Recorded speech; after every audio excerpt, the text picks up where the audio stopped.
Et bienvenue compagnon de code. Alors maintenant que nous avons vu où ranger notre fichier JavaScript, je peux enlever ceci, j'ouvre mon fichier JavaScript et effectivement on a pu discuter avec la console. Donc je vais réouvrir la console ici. On va un petit peu tout effacer, faire du ménage. Et maintenant j'aimerais que nous parlions des éléments variables. Les variables sont un élément prépondérant de tout langage de programmation qui se respecte. Alors pour te montrer l'utilité d'une telle chose, je vais d'abord faire une ligne commentée. En janvier, si tu as suivi mes vidéos en HTML et CSS, j'avais pris comme fil rouge un restaurant qui vendait des burgers, des nuggets et des wings. Je vais rester un petit peu dans le même délire. On va se faire un console.log. Ce mois-ci, nous vous proposons le burger des rois.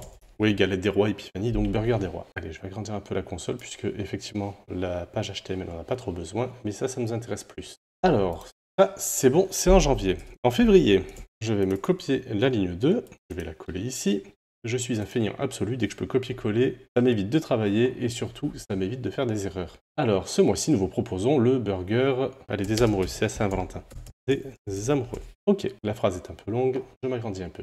Alors, si ça passe à la ligne, ça n'a aucune importance, hein, c'est juste pour ton confort visuel que j'agrandis un petit peu. Mais ce n'est pas bien grave. Donc, on voit ici que nous avons une partie variable, le burger des rois, le burger des amoureux. Ce qu'on pourrait donc faire, c'est de se dire, tiens, là j'ai une partie quand même qui n'arrête pas de changer, à côté de cette partie qui est constante. Ce mois-ci, nous vous proposons le burger, donc je vais me créer let burger du mois, égal, et je vais mettre des rois, toujours entre guillemets, puisque c'est une chaîne de caractères. Là, ce que nous venons de faire, ça s'appelle déclarer une variable.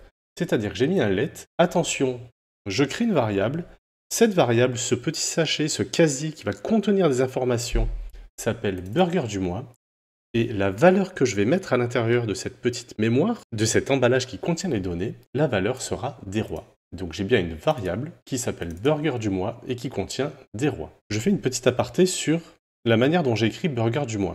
C'est ce qu'on appelle du camel case. Le camel case consiste à mettre la première lettre en minuscule et la première lettre de chaque mot en majuscule. C'est comme ça que je te conseille, c'est comme ça qu'il est indiqué d'écrire les variables. Il existe également le Pascal case. Le Pascal case, ici, on va commencer par une majuscule et chaque nouveau mot commencera par une majuscule. Ce qu'il y a, c'est que le Pascal case est utilisé pour un autre type de données qu'on verra beaucoup plus tard, donc on va laisser ça de côté. Il existe aussi, pour ta petite culture personnelle, le Snake case, où là, effectivement, entre chaque mot, tout en minuscule, on va pouvoir mettre un underscore, et le Kebab case, qui ressemble au Snake case, mais avec un tiré du 6, un tiré du haut, t'appelles ça comme tu veux. Le souci, c'est que ça peut être lu comme un signe moins, le signe négatif en mathématiques. Donc on évitera le Kebab case, le Snake case peut être vu, le Pascal case serait une erreur parce que utilisé ailleurs, donc je te conseille le Camel case. Outre la manière de l'écrire, il faut aussi voir que j'ai bien nommé ma variable. Je t'ai pas fait un let truc, un let bidule, un let variable. J'ai vraiment donné un nom que si demain quelqu'un d'autre vient lire mon projet, vient lire mon code, il puisse s'y retrouver facilement. Pense toujours que quand tu écris un livre, une chanson, du code, il faut que ce soit lu par quelqu'un d'autre. Donc il faut que ce soit compréhensible. Donc que ce soit quelqu'un d'autre, ou toi dans 6 mois, et je te jure qu'au bout de 6 mois, sans mettre le nez dans ton code, tu sais plus trop ce que tu as écrit, c'est quand même intéressant que tout ce que tu as pu nommer, ici une variable, et bien un nom qui parle. Il vaut mieux un nom un petit peu long, parler et qui veuille dire bien ce que c'est, plutôt qu'un variable du burger du mois et let truc. Ou pire, let B pour burger. Et là, je mets burger qui va bien.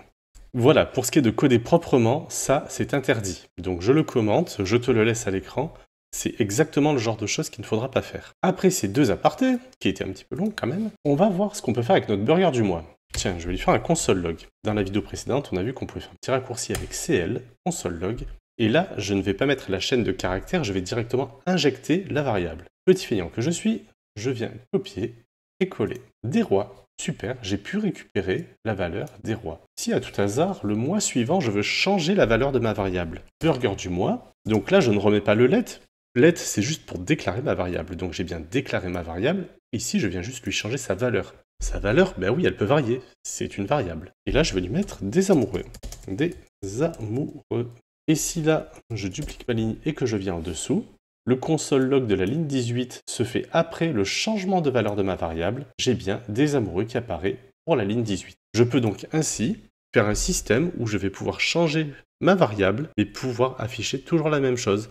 Je laisse toujours un console log de mon burger du mois, burger du mois, burger du mois, et en fonction du changement de sa valeur, je vais avoir un affichage différent. Bon, ok, j'ai ma variable, c'est sympa, mais j'ai quand même toute une phrase ici à écrire. Nous allons faire ce qu'on appelle de la concaténation. Alors, concaténation. Concaténation, globalement, c'est en 2 mots. Si on fait un petit peu d'étymologie, con, qui vient de cum, qui veut dire avec en latin, donc je fais quelque chose avec, un confrère, un compère, un colocataire, et caténation, c'est une chaîne, donc je vais faire une chaîne avec. Je vais assembler plusieurs éléments pour faire une chaîne unique. De la concaténation, et tu retrouveras ce terme dans tous les langages de programmation. On va se faire notre console log. Je vais me récupérer ce mois-ci.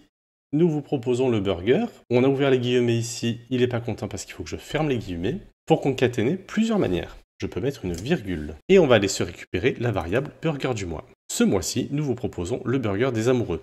Oui, effectivement, on avait changé la valeur. On avait déclaré avec la valeur des rois et on avait changé ici ligne 17 avec des amoureux. Si je me reprends ici des rois, que je le colle à la ligne 19, donc je remets une nouvelle valeur dans cette même variable qui est déclarée à la ligne 6, je mets burger du mois des rois, je récupère bien ce mois-ci, nous vous proposons le burger des rois. Je range un petit peu mon code avec un Maj Alt F. Il existe une autre manière de concaténer. Ça va être avec le signe plus.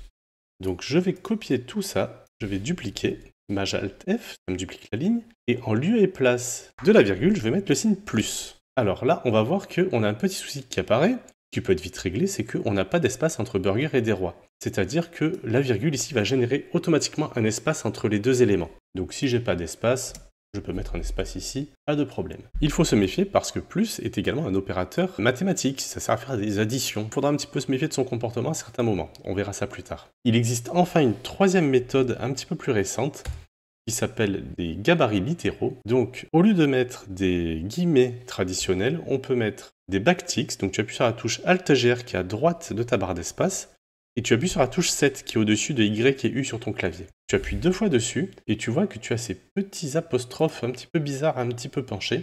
Ça s'appelle des backticks. À l'intérieur, on va pouvoir récupérer toute cette partie sans les guillemets, et à l'intérieur, tu vois que là on était sorti, on avait fermé les guillemets, on avait mis le plus ou la virgule, et on avait mis la variable après. Mais là, à l'intérieur de ces guillemets tout bizarres, hop, je vais m'agrandir un petit peu, je vais faire un $, accolade, et je vais mettre burger du mois à l'intérieur. Et j'ai pu rentrer, on est bien sur app.js ligne 23, app.js ligne 23, j'ai bien pu rentrer ma variable là-dedans.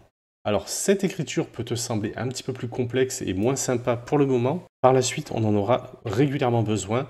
Donc voilà, tu la mets de côté pour le moment, on ne va pas l'utiliser de suite.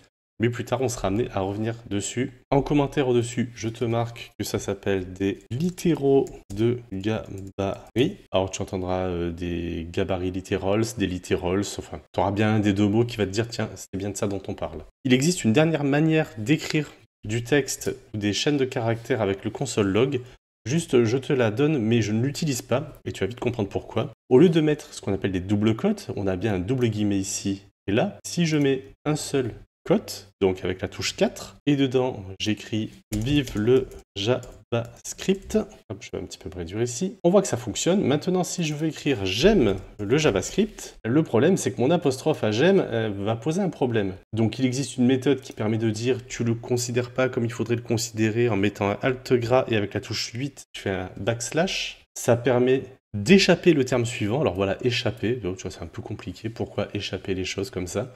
Enfin bon.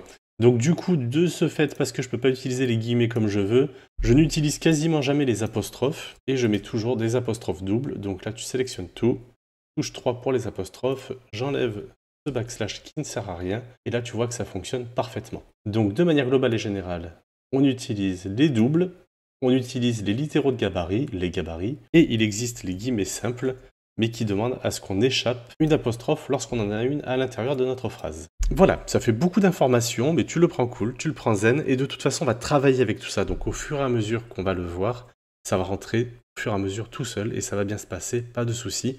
Ça fait juste beaucoup d'informations, mais si tu les prends séparées les unes des autres, finalement, c'est relativement simple. Bon, je reviens moi à ma première phrase qui était là, tiens, je vais le commenter. je vais plus avoir besoin de toi. Je vais commenter ici aussi, et je vais commenter les lignes du haut. Ça permet d'avoir une console un peu plus propre. Donc j'ai mon burger du mois, j'ai ma concaténation avec ce mois-ci, nous proposons le burger. On voit que cette partie de phrase, cette chaîne de caractères, ce mois-ci nous vous proposons le burger, finalement c'est une variable constante. C'est-à-dire qu'elle ne va pas changer de valeur. On ne veut pas qu'elle change de valeur. Donc on pourrait lui dire, tu vas être non pas un let, mais un const. Tu peux l'appeler si tu veux début de phrase, histoire d'être bien francophone. Pour ma part, je vais mettre begin sentence, qui veut dire commencer la phrase, débuter la phrase. Alors pour information, je suis nul en anglais, mais le fait de coder, je vois plein de mots en anglais. Par exemple, log, ça veut dire registre, j'ai appris ça. Un log, c'est un registre. Et le fait de me forcer à mettre tout en anglais, ça me permet de progresser en anglais. J'en ai pas de même ma femme. Alors, notre const begin sentence, eh bien, on va se copier ceci et on va le mettre là. Alors, comme tu peux le voir ici, on est en bleu foncé et là, on est en bleu clair. Alors, c'est sur mon terminal. Sur le tien, ça peut être un peu différent.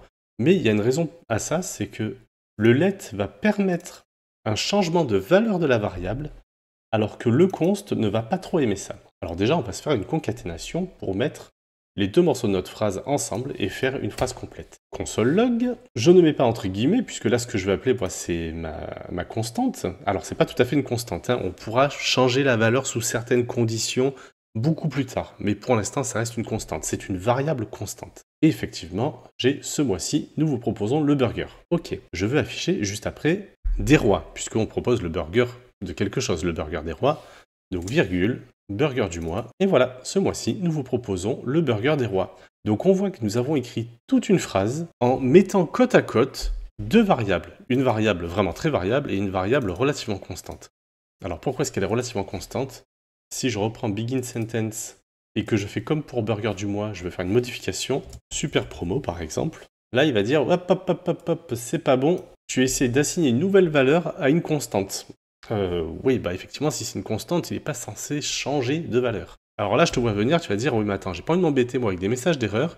Je vais tout mettre en lettres. Erreur. Ah bah, je sais, j'ai fait la même. Je m'étais dit, tiens, je vais mettre tout en lettres. Non, non, très mauvaise idée. Par défaut, toutes tes variables, tu vas les mettre en const. Et si à un moment donné, tu dois lui changer sa valeur, à ce moment-là, tu vas te prendre un message d'erreur ici, et tu iras manuellement changer ta const en let. C'est-à-dire que si finalement ma begin sentence, je veux qu'elle change régulièrement, hop, je viendrai ici, je ferai let, et à ce moment-là, je pourrai venir lui changer sa valeur, super promo, et si je duplique mon console log et que je vais dessous, super promo des rois. On a juste ajouté deux variables ensemble, la phrase veut rien dire, mais c'est pas bien grave, t'as compris le principe. Donc ne te dis pas que c'est plus simple, pense toujours à te mettre en const par défaut, et au besoin, tu mettras let. Hop, j'ai mon erreur, mais c'est pas grave, je vais m'enlever ça et je n'aurai plus mon erreur. Donc le fait de se déclarer en constante, ça va te protéger, ça va te permettre de conserver cette valeur, que si jamais quelqu'un essaie de modifier quelque chose dans ton code, ou si toi tu as oublié que tu avais une constante quelque part, tu sais pas, tu peux avoir des centaines, des milliers de lignes JavaScript, et oublier ce que tu avais fait il y a 2-3 semaines en arrière, ça te permet de protéger. Il faut protéger tes données, il faut les protéger d'un effacement, il faut les protéger d'une modification.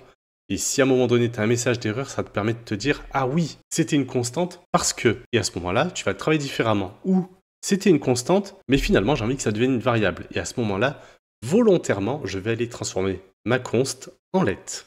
Voilà tout ce que j'avais à te dire sur les variables. Donc la variable constante qui ne veut pas changer de valeur, la variable qui peut changer de valeur. Nous avons vu le système d'écriture, donc on utilise pour notre part le camel case. Je vais te donner deux petits trucs juste avant de partir. Le JavaScript est faiblement typé et sensible à la casse. Qu'est-ce que ça veut dire? Ça veut dire que ici nous avons une chaîne de caractères. Je pourrais redonner une autre valeur qui sera de nature différente. On verra les natures, les types de données. Ça pourrait être un nombre, ça pourrait être plein d'autres choses. Mais voilà, il faut comprendre que JavaScript accepte qu'on change de type de données au sein d'une même variable. Ce n'est pas le cas de tous les langages de programmation. C'est aussi pour ça que certains critiquent un peu JavaScript, parce qu'effectivement, les types, les variables, on en fait un peu ce qu'on veut. Alors ça peut te sembler, pour l'instant, une liberté, mais ça peut rapidement devenir un problème en fonction de ce qu'on veut faire de nos données. Et sensible à la casse. Alors la casse, c'est pas juste que tu vas mettre un coup de batte de baseball quand tu vas t'énerver en plein milieu de l'écran. C'est juste que si je fais un let âge égale 12, let âge égale 13 et let âge égale 14. Alors comme nous l'avons vu, effectivement on utilise le camel case, donc la vraie bonne écriture ici serait let âge 14, le premier mot commence par une minuscule, mais en fait ces trois variables existent dans des emplacements mémoire C'est-à-dire que quand on va créer une variable, dans la mémoire de ton ordinateur, ça va venir se mettre à un endroit donné. Ici, nous avons bien créé 3 variables totalement différentes. Pour toi, c'est âge, à l'oral, ça va être âge, mais non, pour l'ordinateur, c'est A majuscule, GE minuscule, ici tout en majuscule, et ici tout en minuscule. Donc ce sont bien 3 manières différentes d'écrire, et en fonction de ce que tu vas appeler, console âge ou âge de 14, on passe à 12, ou âge 13, on a bien des valeurs différentes qui vont arriver. Donc attention vraiment à ce qu'on appelle la casse. JavaScript est sensible à la casse, il est sensible aux majuscules.